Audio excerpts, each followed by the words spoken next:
کہ آپ کی مصروفیات میں حد درجہ اضافہ ہو چکا ہے۔ سلطنت کے معاملات تو ہیں ہی، مگر آپ کو فرشتوں کے ساتھ بھی دیر تک باتیں کرنا ہوتی ہیں، چنانچہ وہ بھلا کس طرح ادنا ملازم کے لیے وقت نکالیں۔ اس کا مطلب تو یہ ہوا کہ مجھے فرشتہ غلط کہہ رہا تھا، حالانکہ فرشتوں کو بھلا جھوٹ بولنے کی کیا ضرورت ہو سکتی ہے؟ وہ تو مجھے یہ کہہ رہا تھا کہ تجھے بلا تاخیر قید میں ڈال دیا جائے، کیونکہ اب تو خطرناک ہوتا جا رہا ہے۔ کیس تو یقیناً سرتا پاؤں لرز کر رہ گیا، کیونکہ بات تو درست تھی، باتیں تو اسود کے خلاف ہی ہو رہی تھیں، مگر وہ اقرار بھی تو نہیں کر سکتا تھا۔ اسود انسی نے ایک گدھے کو سدھا کر اپنے قبیلہ کے بڑوں کو گدھا بنایا تھا، مگر اب کیس نے اسود ہی کو گدھا بنانے کا تہیہ کر لیا۔ کیس نے بڑی مکاری کے ساتھ اپنا سر اسود کے پیروں پر رکھ دیا اور آہذاری کرتے ہوئے کہنے لگا، جناب عالی، اب مجھے اپنی زندگی بالکل بیکار دکھائی دینے لگی ہے، کیونکہ آپ کو میرے یعنی کیس مرادی جیسے سچے جانساز کی وفا اور اس کے ایمان پر ہی یقین نہیں رہا۔ اب یہ غلام زندہ بھی رہ کر کیا کرے گا؟ آپ مجھے زندان میں مت ڈالیں، بلکہ آپ مجھے فوراً قتل کروا دیں۔ اب بھلا میری زندگی کا کیا مقصد رہ گیا ہے؟ ایسی زندگی سے تو موت اچھی ہے۔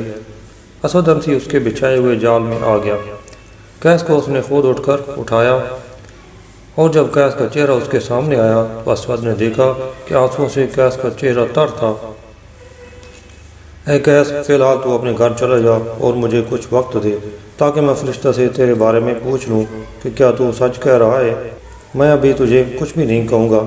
یہ سن کر حقیقتاً کیس کی جان میں جان آئی اور اس نے وہاں سے نکلنے میں قطعاً دیر نہیں کی، مگر اس نے نہایت عقل مندی کا مظاہرہ کیا اور خوشی ظاہر نہیں ہونے دی۔ آہستہ آہستہ وہ محل سے باہر نکل گیا، مگر اس وقت اس کے ذہن میں اگر کوئی سوچ تھی تو وہ یہی تھی کہ اب وہ کسی بھی طرح اسود انسی کو زندہ نہیں چھوڑے گا۔ کیس یہ جان چکا تھا کہ اب اسود انسی دراصل اس پر پہلے جیسا اعتماد نہیں کرتا۔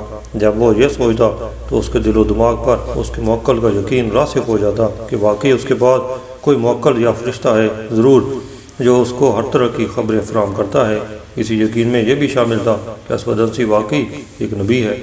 پورے یمن کی طرح دارالحکومت صنعاء میں بھی اہل اسلام نے خود پر خاموشی طاری کر رکھی تھی۔ انہی میں حضرت معاذ بن جبل رضی اللہ عنہ بھی شامل تھے۔ آپ جس علاقہ میں مقیم تھے، آپ نے وہاں پر ایک مسلمان گھرانہ میں شادی کر لی تھی، کیونکہ اہل عرب اپنے داماد کا ہر طرح سے تحفظ کیا کرتے تھے، مگر حضرت معاذ بن جبل نے فقط اس وجہ سے شادی نہیں کی تھی، بلکہ آپ کے پیش نظر یہ بھی تھا کہ اس طرح آپ کے آرام و سکون کے ساتھ دین متین کی تبلیغ و ترویج بھی کر سکیں گے۔ اہل اسلام کی اس خاموشی کو اسود انسی اور اس کے حمایتی یہ سمجھتے تھے کہ گویا اہل اسلام نے ان حالات سے ایک طرح سے سمجھوتا کر لیا ہے، حالانکہ بات صرف اتنی تھی کہ اہل اسلام رسول کریم صلی اللہ علیہ وسلم کے حکم کا انتظار کر رہے تھے۔ وہ کوئی بھی ایسا کام نہیں کرنا چاہتے تھے جس کا حکم رسول کریم صلی اللہ علیہ وسلم نے نہ فرمایا ہو۔ دوسرے یہ کہ اسود انسی نے اپنے حمایتیوں کی مدد سے ایسا انتظام کر رکھا تھا کہ اس کے خلاف کوئی بھی شخص آواز نہیں اٹھا سکتا تھا۔ اس نے جن علاقوں پر قبضہ کر رکھا تھا وہاں پر اپنے اعتماد کے آدمی کو ہی حاکم مقرر کیا تھا۔ اسی دوران اٹھتی اٹھتی یہ خبریں بھی مسلمانوں تک پہنچی کہ اسود انسی اپنے قابل اعتماد سے بسالار کیس مرادی سے کسی وجہ سے ناراض ہو چکا ہے، نیز یہ بھی کہ کیس بھی اسود کے خلاف ہو چکا ہے، مگر چونکہ ابھی تک اسود انسی نے کیس کو اس کے عہدہ سے برخاست نہیں کیا تھا اور نہ ہی آج خود کیس نے ہی اپنے عہدہ کو چھوڑا تھا، لہذا کوئی بھی شخص کھل کر کوئی بات نہیں کر سکتا تھا۔ ایسا سے یہ خبریں مسلمانوں تک پہنچی تو انہوں نے اب کیس مرادی کے ساتھ روابط استوار کرنا شروع کر دیے۔ انہوں نے کیس کو یہ کہنا شروع کر دیا، ایسے بسالار اعظم، اب آپ کی خیر نہیں، اب تو ہمیں دراصل یوں دکھائی دیتا ہے کہ جیسے اسود انسی آپ سے پیچھا چھڑانا چاہتا ہے۔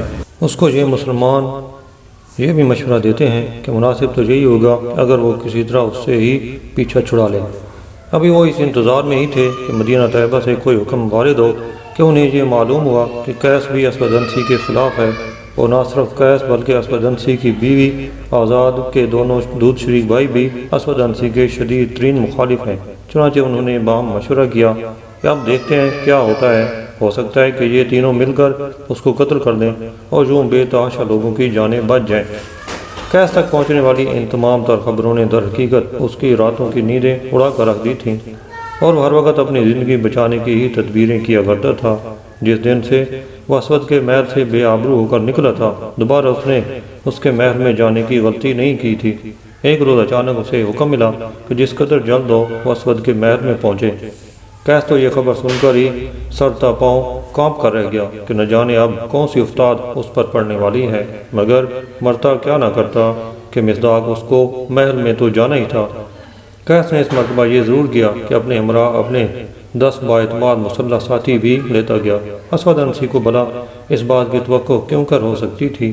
قیس کو اسود نے بڑی ہی خشمگی نگاہوں سے دیکھا اور پوچھا کہ اے قیس، میں نے تو صرف تجھے ہی طلب کیا تھا، مگر تو اپنے ساتھ یہ مسلح لوگ لے کر آیا ہے۔ کیا میں اس کا کوئی مطلب سمجھوں؟ کیا تو مجھ پر روب ڈالنے کے لیے انہیں یہاں لایا ہے؟ یا حضرت، بھلا آپ کیسی باتیں ارشاد فرما رہے ہیں؟ میں کیوں کر آپ پر روب ڈالنے کی کوشش کرنے لگا؟ جیسا کہ آپ کے علم میں ہے کہ جس وقت سے میں نے آپ کا ساتھ دیا ہے، آپ کی نبوت پر ایمان لایا ہوں، میں نے تو اپنی جان کو آپ کی امانت خیال کیا ہے، مگر یہ مسلمان میرے شدید ترین مخالف ہو چکے ہیں۔ ان کا خیال یہ ہے کہ آپ کی کامیابی میں میرا ہی ہاتھ ہے۔ میرے دوستوں نے مجھے یہ خبر بھی پہنچائی ہے کہ مسلمان میرے قتل کی سازشیں کر رہے ہیں۔ مجھے یہ بھی اطلاع ملی ہے کہ مسلمانوں نے آپ کو بھی میرے خلاف بھڑکانا شروع کر دیا ہے۔ اب میرے لیے بات ضروری ہو چکی ہے کہ میں حتی المقدور اپنی حفاظت کروں۔ قیس کی ان باتوں پر کسی بھی قسم کا رد عمل کا اظہار اسود عنسی نے نہیں کیا، بلکہ اسے حکم دیا کہ اپنے ساتھیوں سے کہے کہ یہ محل سے باہر چلے جائیں۔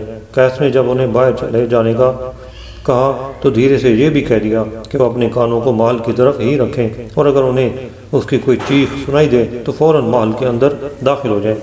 قیس جب اپنے ساتھیوں کو محل سے باہر جانے کا کہہ کر اسود کے پاس آیا تو اسود عنسی نے بڑی ہی فکر مند انداز میں اسے کہا، اے قیس، میں کیا کروں؟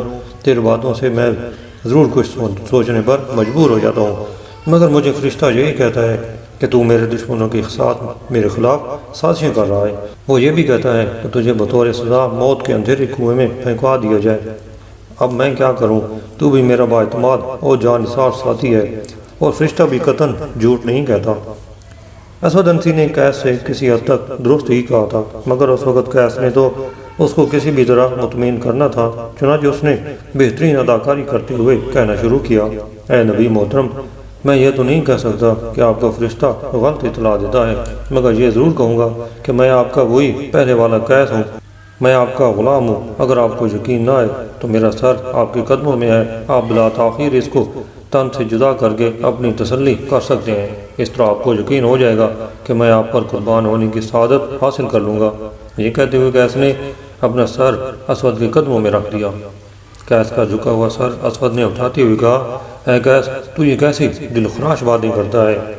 مگر مجھے بار بار یہی اطلاع فرشتہ دیتا ہے کہ تو فیرول اور اس کے بھائی کے ساتھ ملا ہوا ہے، اور تم تینوں دوسرے مسلمانوں کے ساتھ میرے خلاف سازش کرتے ہو۔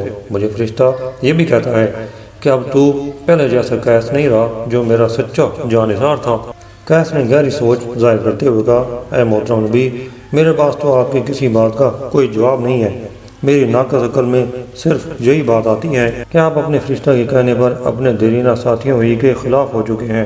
آپ یوں کیجئے کہ آپ میرے غلیظ خون سے اپنے مقدس ہاتھوں کو ہرگز گندہ مت کریں، بلکہ اپنے ساتھیوں کو یہیں بلواتا ہوں، اور آپ انہی کے ہاتھوں مجھے اپنے سامنے ہی قتل کروا دیں تاکہ یہ قصہ ہی ختم ہو جائے۔